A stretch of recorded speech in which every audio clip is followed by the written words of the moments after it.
Iimbestigahan ang punot dulo ng kaguluhan na nangyari sa Senado. Yan ang naging pahayag ni Pangulong Ferdinand R. Marcos Jr. matapos ang naging kaguluhan sa Senado kagabi. Yan ang ulat ni Kenneth Pasyente.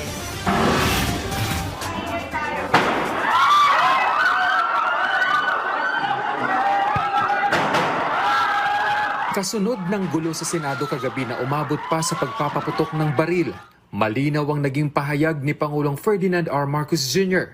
Hindi yan kagagawan ng gobyerno.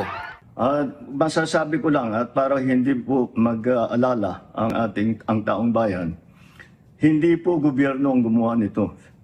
Walang pumasok na tigalabas na sundalo, na militar, na NBI sa Senado. Hindi po natin alam kung sino yon na sumubok na pumasok at saka dahil doon ay nagkaputukan. Kwento pa ng Pangulo, tutok siya sa mga kaganapan kagabi sa Senado at agad na nakipag-ugnayan sa mga otoridad. At nung una kong nabalitaan na naputukan, ay ang una kong tinawagan ay si Sec. John Vic Remulla ng DILG. At tinanong ko, magpa-report ka sa mga pulis na nandun na kung may nangyari, kung meron silang ginawa. At tapos ang sunod na tawag ko naman ay sa NBI. At tinanong ko sa mga NBI at kay Director Matibag, kayo ba ay pumasok sa Senado? Sabi niya, wala kang instruction. Ang sabi sa akin, wala kang instruction, sir. Kaya ba't namin gagawin yun? Punto pa niya, wala namang ibinabang direktiba ang pamahalaan na arestuhin si Senador Ronald Bato de la Rosa matapos ang desisyon ng Korte Suprema hinggil sa hiling na temporary restraining order ni de la Rosa. Bagaman walang inilabas na TRO ang kataas-taasang hukuman, hiniling muna nito na magkomento ang respondents at si de la Rosa sa loob ng 3 araw. Wala pong instruction kahit na kanino na hulihin si Senator Bato.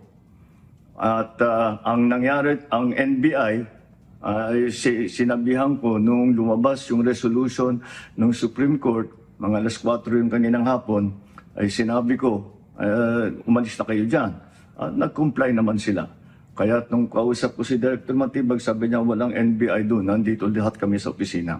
Matapos ang insidente, hinimok ng Pangulo ang publiko na manatiling kalmado, kasabay ang pagtiyak na iimbestigahan ng otoridad ang pangyayari para matukoy ang punot dulo nito.